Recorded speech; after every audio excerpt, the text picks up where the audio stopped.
शादी से 2 महीने पहले दो नकाबपोश आदमियों ने मेरी इज्जत लूट ली। शादी वाले दिन पता चला कि मैं प्रेग्नेंट हूँ। जब शादी की रात शौहर करीब आया तो सर्दियों में मेरे पसीने छूट रहे थे और उसने जब मेरे जिस्म को देखा तो फिर मैं दुल्हन बनकर कमरे में पहुंची तो खुद से मेरा दिल बाहर आने को कह रहा था।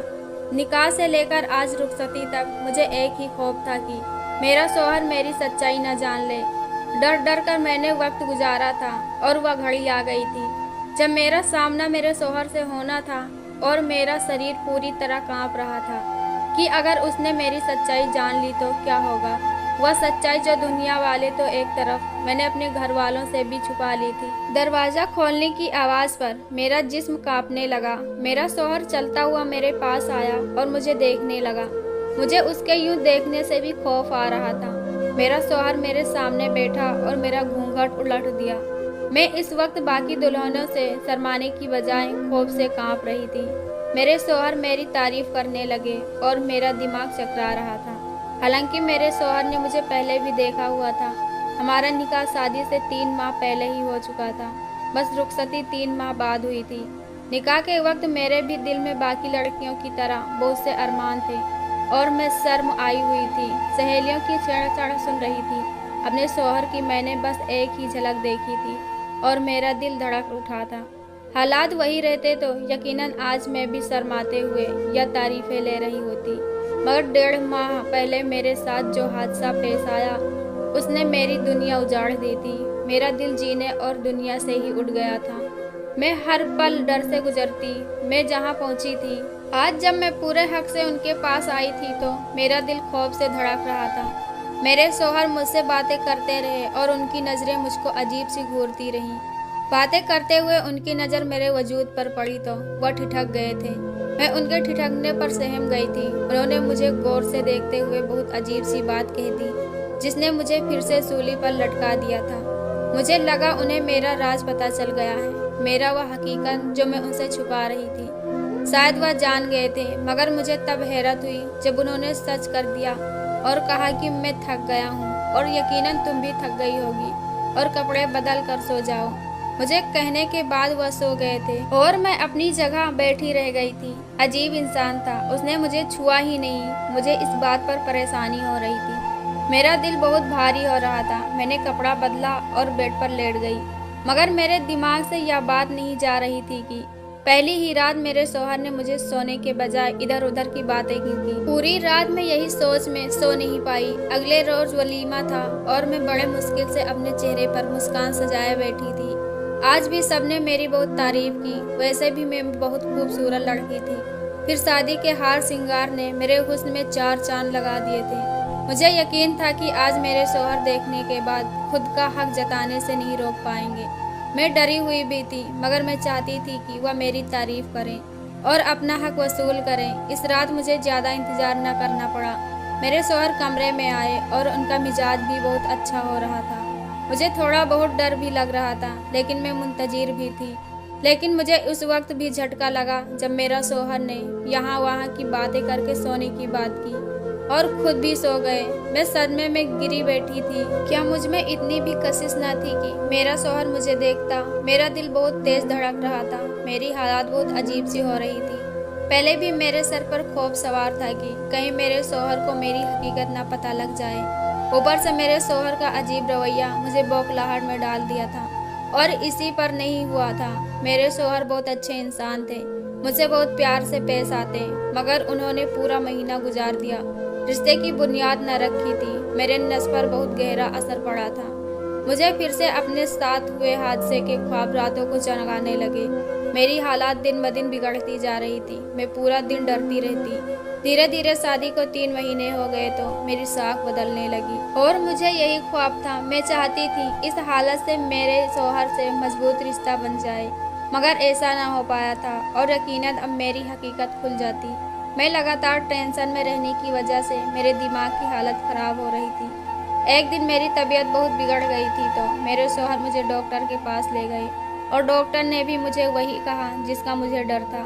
वह बोल रही थी कि मैं माँ बनने वाली हूँ और मेरी प्रेगनेंसी को 3रा महीना लग चुका था। मैं डरी हुई सर झुकाकर बैठी थी। अब यकीनन मेरा शौहर मुझे तलाक दे देता कोई भी गैरतमंद इंसान यही करता। मेरा दिल चाह रहा था कि चीख चीख कर रोऊं, मगर मेरा वजूद बिल्कुल बेजान और ठंडा हो रहा था। डॉक्टर मेरे शौहर को हिदायत दे रही थी कि मानसिक तनाव होने की वजह से मेरी तबीयत खराब है और मुझे अच्छे खुराक के साथ अच्छे माहौल की भी ज़रूरत है।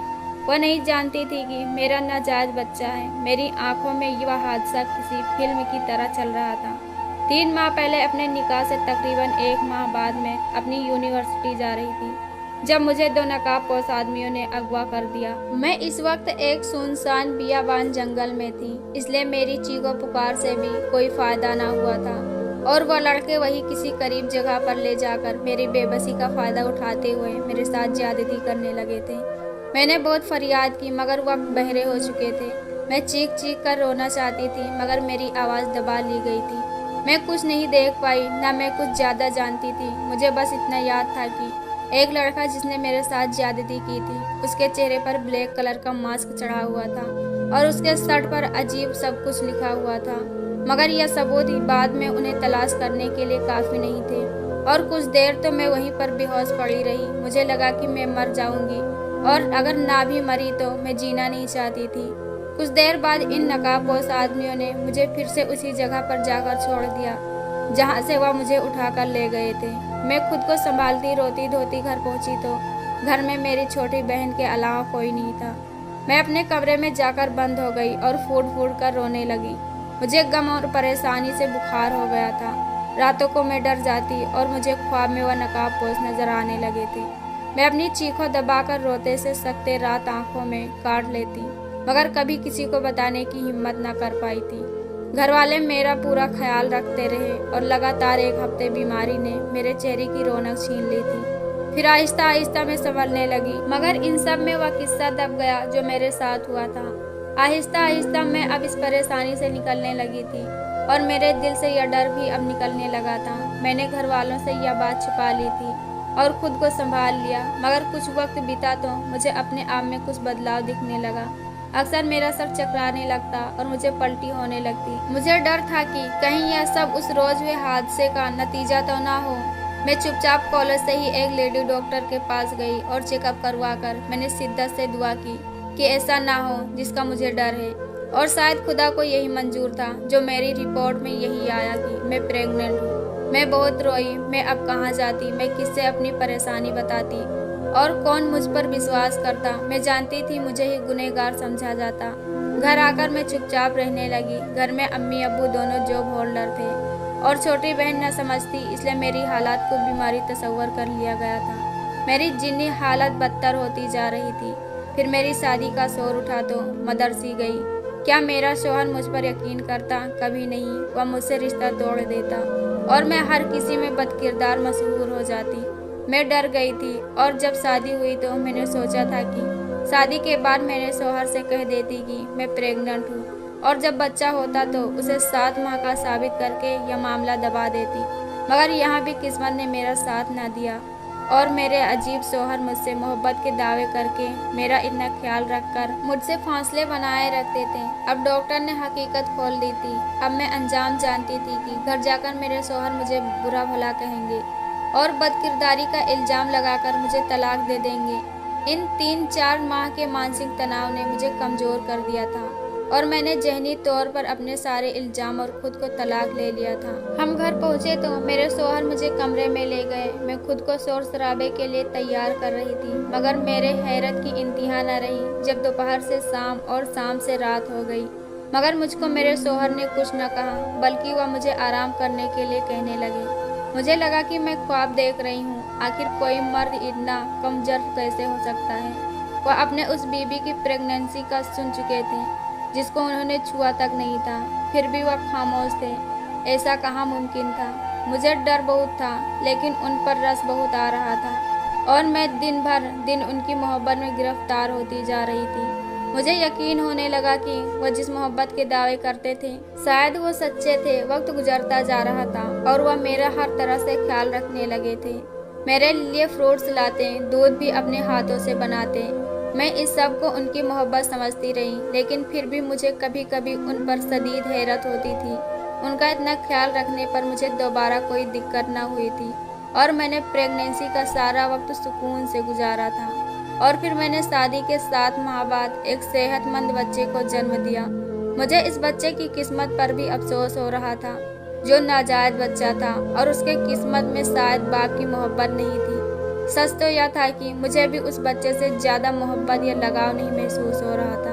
लेकिन मेरे अजीबोगरीब शोहर ने मुझे यहाँ पर भी गलत साबित किया और इस बच्चे को, जिसका बाप और कुछ अता पता न था, उसको इतना मोहब्बत दी कि मैं हैरत में पड़ गई थी। इस बच्चे के खेलने का सामान घर में पहले से ही मौजूद था और मैं माँ होकर अक्सर लापरवाही करती जाती, मगर वह उसका हर वक्त ख्याल रखते थे, प्यार देते और जरा सी भी तकलीफ होती तो तड़प उठते थे। मैं हैरत ज़दा होकर उनकी मोहब्बत देख रही थी। खुशी की जगह मैं अजीब दबाव महसूस करने लगी। आखिर कोई इतना अच्छा और बेहतरीन कैसे हो सकता है। मुझे लगा कि बस उनमें इंसानियत बहुत ज़्यादा थी और शायद वह सारी मोहब्बत जो मुझे दी थी वह भी इंसानियत के नाते थी। मैं उनकी मोहब्बत इस बच्चे के साथ देख देख कर पागल होने लगी। वह बच्चा कभी दूर देर से मिलने पर रो देता तो वह मुझसे नाराज होने लगते और उसे उठाकर प्यार करने लगते और उसे चुप कराते मेरा सब जवाब दे रहा था। और जब यही सिलसिला कुछ माह बाद तक चला तो मेरी बर्दाश्त खत्म हो गई और मैं एक रोज़ अपने शौहर से लड़ पड़ी थी। मैंने उनसे कहा कि वह इतने आला किस्म के क्यों हैं, मुझसे कभी सवाल क्यों नहीं किया, वह पहले मुझसे और फिर मेरे नाजायज बच्चे से इतना प्यार क्यों करते हैं। मैं चीख पड़ी थी। मुझे उनका इतना प्यार देना और मेरा ख्याल रखना खल रहा था। मेरे लगने पर वह मुझे खामोश नजरों से देखने लगे, लेकिन उन्होंने मुझे जवाब नहीं दिया था। जब पहले रोज़ उन्होंने मुझे मेरे बड़े जिस्म को देखकर हैरत का इजहार किया था तो मैंने उनकी हालत देखकर तब बहाना बना दिया था कि मैं शादी के दिनों में बैठकर खाने लगी हूँ, इसलिए मोटी हो रही हूँ। हालांकि मुझे तब उनके अजीब नज़रों और सवाल पर हैरत हुई थी। तब मुझे बस दूसरा माह था और मुझ में इतनी तब्दीली नहीं आई थी कि कोई पहचान सकता। मैं रो रही थी। मैंने उनसे पूछा क्या उन्हें पहले रोज़ तक नहीं हुआ था मुझ पर, जब उन्होंने मेरे जिस्म में तब्दीली महसूस की थी। वह बोले कि हाँ मुझे शक हुआ था, मगर तुमने कुछ नहीं बताया था। मुझे उनके जवाब पर झटका लगा था। मेरा सर अब चकराने लगा था। मुझे एहसास हुआ कि मेरे शौहर वाकई अजीब फितरत के मालिक हैं। उन्हें शक हुआ और उन्होंने सवाल नहीं किया। पूछा कि ऐसा क्यों और कैसे हुआ। जानने तक की कोशिश नहीं की कि मेरे साथ क्या हुआ था या फिर मैंने उन्हीं के साथ बेवफाई क्यों की है। पूछा क्यों नहीं। मेरे झगड़ने पर वह बोले कि तुम्हें आज मैं एक हकीकत बताना चाहता हूँ। वह गमज़दा हुए थे और मैं उनकी बात सुन रही थी। मुझे भी अब उनके रवैये की हकीकत जाननी थी और मैं अब इतना तो समझ गई थी कि कोई तो बात है जिसकी वजह से वह ऐसे थे। कुछ ऐसा था जिसने उन्हें इतना अजीब बना दिया था। उस रोज उन्होंने अपने बारे में जो मुझे सच्चाई बताई वह मुझे अंदर तक हिला कर रख दिया था। उन्होंने बताया कि उनके माँ के साथ भी ऐसे ही ज्यादती हुई थी और जब उनकी शादी हुई तो वह माँ बनने वाली थी। उन्होंने मेरे बाप को यह सच नहीं बताया, बल्कि उस सच को अपने अंदर दबा कर रखा और ब्याह कर आ गई। जब शादी के बाद मेरे बाप को यह हकीकत पता चली तो उन्होंने बहुत हंगामा किया। उन्होंने मेरी माँ को बदकिरदारी के ताने दिए और बहुत तकलीफ दिए। लेकिन अजीब बात यह थी कि वह अपनी बीवी को छोड़ने के लिए तैयार ना थे। अपनी बीवी को अपनाए रखा, रिश्ता कायम रखा, मगर बस इतना ही मदद कर पाए, इससे ज़्यादा वह मदद ना कर पाए। हालांकि मेरे माँ के साथ ज्यादती हुई थी और उनका कोई कसूर न था। वह मेरे बाप के ताने और डांट फटकार सुनती रही। फिर मैं पैदा हुआ और मैं एक नाजायज बच्चा था और मेरा मकान किसी जायज बच्चे वाला नहीं था। यहाँ भी मेरे बाप ने एहसान किया और मुझे अपना नाम दिया, मुझे घर में रखा और पढ़ाया लिखाया। मगर एक फ़र्क रह गया था, क्योंकि मैं नाजायज बच्चा था जिसके हकीकी बात की कोई खबर न थी तो मुझे अपने बाप से सगे बाप वाली मोहब्बत ना मिली थी। मेरे पास दुनिया की हर खुशी थी, मगर माँ बाप का सच्चा प्यार कभी नहीं मिला था। फिर मेरे और बहन भाई भी पैदा हुए। वह मेरे माँ बाप की जायज औलाद थी, इसीलिए उनका मुकाम अलग था। उन्हें ज़्यादा मोहब्बत और प्यार मिला, उनकी शख्सियत बड़ी थी।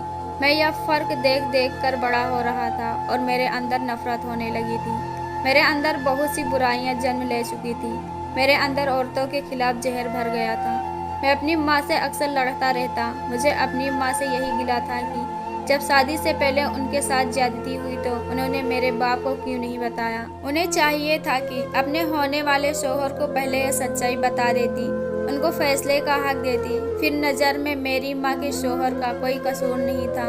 मेरी माँ ने मुझे छिपाकर उनके साथ ज्यादती की थी, उनके हाथ बांध दिए थे। हालांकि उस मर्द में इतनी इंसानियत की, उसने प्रेग्नेंट बीवी को अपनाया, उससे रिश्ता खत्म नहीं किया और यहाँ तक कि उसने अपने नाजायज बच्चे को भी अपना ही नाम दिया। इस मर्द को पैदाइश से पहले इस हकीकत का इल्म होता तो वह कभी मेरी माँ को न छोड़ता। हाँ, मगर इतना होता कि वह इस घर में रहता और यह फैसला उसने अपनी मर्जी से किया है। उसे यह मान होता कि मेरी माँ ने उस पर एतबार किया।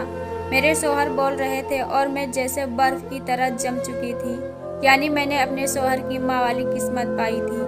तो यह थी वह बात जिसकी वजह से मुझ पर शक होने की वजह से भी बात नहीं किया था, बल्कि हकीकत पता चली तो मारने या पीटने के बजाय दिल से अपना लिया। मेरे शौहर ने मेरी तरफ देखा और मुझसे कहा कि मेरा तुमसे यही सवाल है, तुमने मुझसे क्यों छुपाया यह सब? क्या तुम यह सब में शामिल थी? क्या तुम्हारा किसी से नाजायज ताल्लुक था?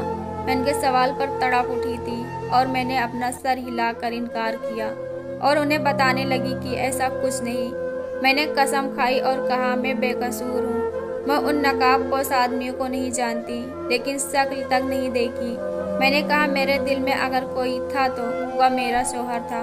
तो उन्होंने कहा कि अगर ऐसा था तो तुमने मुझसे यह बात क्यों छुपाई? मुझसे खुद क्यों नहीं बताया? तुम्हारे साथ तो ज्यादती हुई थी, तुम तो खुद भी मजलूम थी, तुम क्यों खौफजदा थी? क्या बात थी आखिर? क्यों मेरी माँ वाली बेवकूफ़ी की तुमने?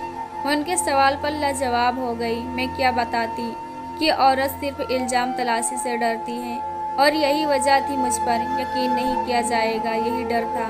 मेरे पास कोई सबूत नहीं था, मैं लोगों को क्या बताती और मैं रोने लगी थी।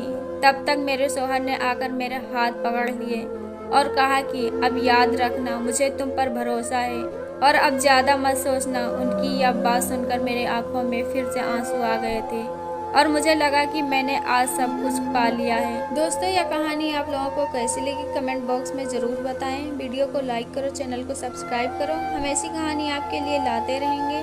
धन्यवाद।